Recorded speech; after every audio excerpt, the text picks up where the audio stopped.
各位朋友，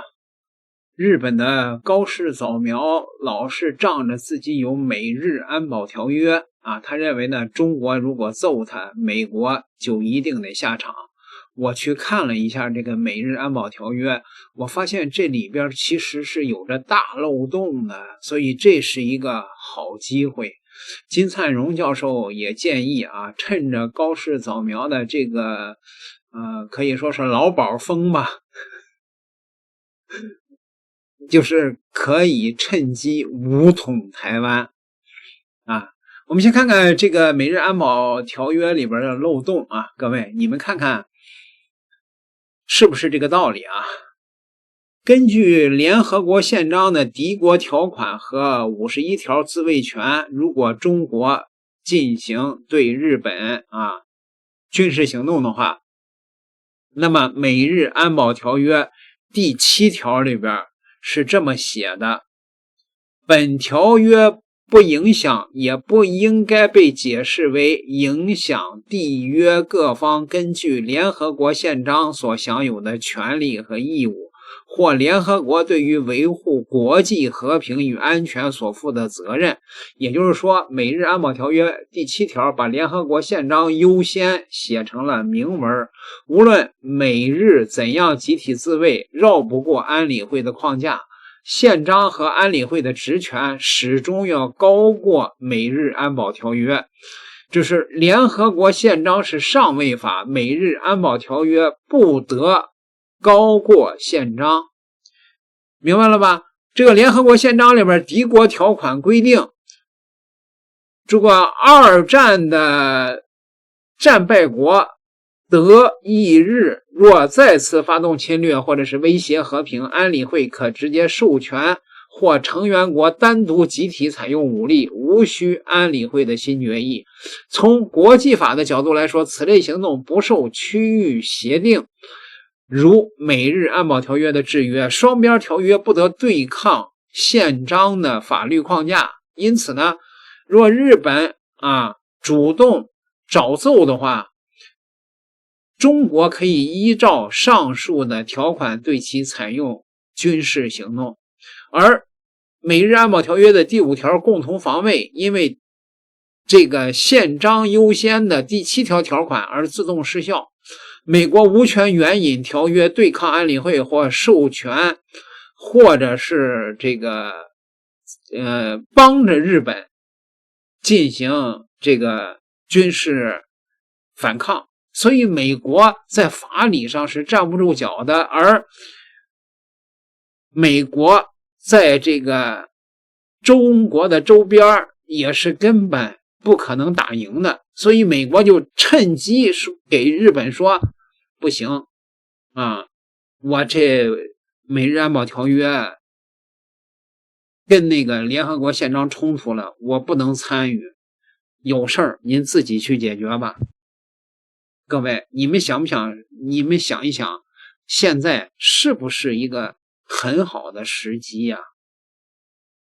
那金燦榮教授也剛剛發了一節目，他也建議趁着這個高市早苗的狂言的勞保風，趁機拿回台灣。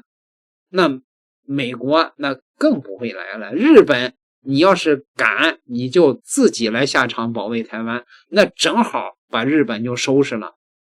高市早苗在日本國會發表了不恰当言論他越界了，所以中方這次反制非常的嚴厲我個人認為非常有必要，因為現在日本呢整個社會右傾，特別是那個權力結構是那個保保聯盟自民黨和維新會的那個聯盟，所以日本有這個極端右傾化的危險。那麼這個時候對這種極端右傾帶來的軍國主義危險要迎頭痛擊。那最新的動態就是這個他的防務大臣這個小泉進次郎宣布了要在那個台灣附近，他叫西南外島，要部署中程導彈。那麼現在情況是這樣的，就是美軍其實在猶豫，因為隨着大陸軍力的增長美軍越來越清楚他們有勝算有些行動也印證了這個他現在把他的那個主力部隊逐漸往關島內線轉移那麼日本呢，現在因為美軍可能離開，他更着急了嘛，所以他在加速加強自身的力量。但這些變化都在進行中，還不是個完成，是個過程啊，而且完成肯定需要不少的時間。那麼是不是就是有些人開始推演根據日本的力量法律推演日本可能會怎麼介入。那台灣媒體呢對日本很關注嘛，然後這個台灣與日本的關係很緊密嘛，所以他上報這個根據日本的法律和能力推算出了這種情況，應該是有一定道理吧。他說灰色地带，日本可能保持警戒就行了。重要事態，那麼日本就給美軍提供一點那種後勤補助那麼如果到了存亡危機，日本介入就非常深了。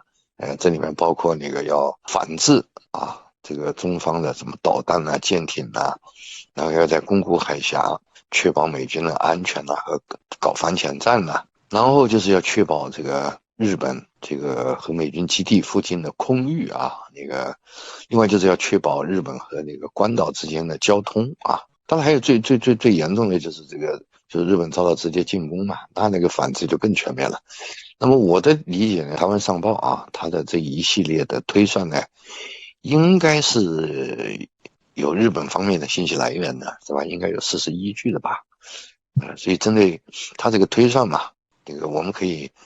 這個認真的讀一下然後特別是軍方人士要讀一下，這樣對如果萬一發生就事態嚴重的話呢，我們也知道日本出什麼牌的吧，这樣我們反制就更有效一點。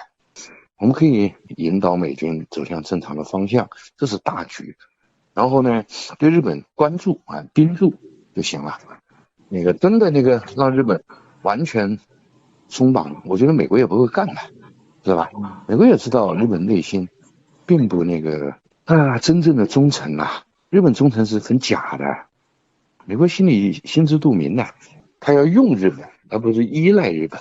美國永遠不會走上依賴日本這一條路，知道吧？這是他的政策底線。所以呢，這個日本確實在整軍以他自己的能力在整軍，這是沒得說。但是我覺得他整軍還是很困難，不是我們想象那麼簡單。而且美軍對他的制約肯定還在的。所以關鍵還是就是看美軍吧。在日軍完成整軍之前，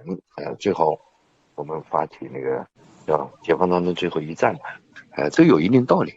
總之呢，就是我的理解這樣的就是日本整個社會右傾化，因此高市早苗發表這個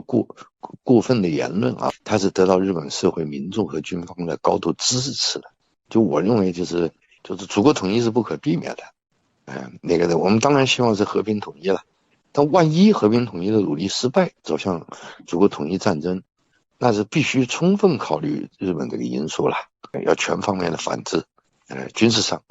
一定要拿出有效的辦法。還是這個觀點，就是日本不具備獨立的作戰系統如果美軍不參戰，那大概率是心有餘力不足嘛。所以呢，主要是看美軍。如果美軍不參戰，那麼日本實際上是參與的程度就會降低，大大降低吧。如果美軍參戰，那日本肯定在裡面添磚加瓦。但是我覺得是這樣的我們對中國還是有信心。但現在呢，應該講中日力量對比完全顛倒過來了。所以我是偏樂觀的我知道就是日本在台灣地上涉獵的比美國還深，就台海發生戰事吧，這個日本以某種形式參與的可能性是非常大的。那麼我們就發展自己，然後做好相應的準備。另外就是我們以前有點擔心日本再次搞偷襲，對不對？那麼這個呢，我們必須把各種可能性給它排除。像珍珠港那樣一個龐大的聯合艦隊，這個通過默默的航行到了珍珠港附近，佔領的有利的站位然後進行攻擊。這種情況呢，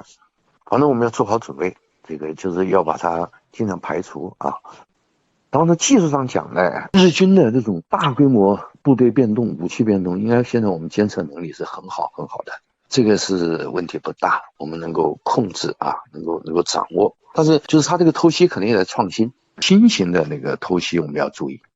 傳統那個偷襲日本已經做不到了，是吧？因為我們現在監控能力非常好不要說日軍美軍的調動我們也是非常清楚的。那總之吧，就是從最近的一系列情況看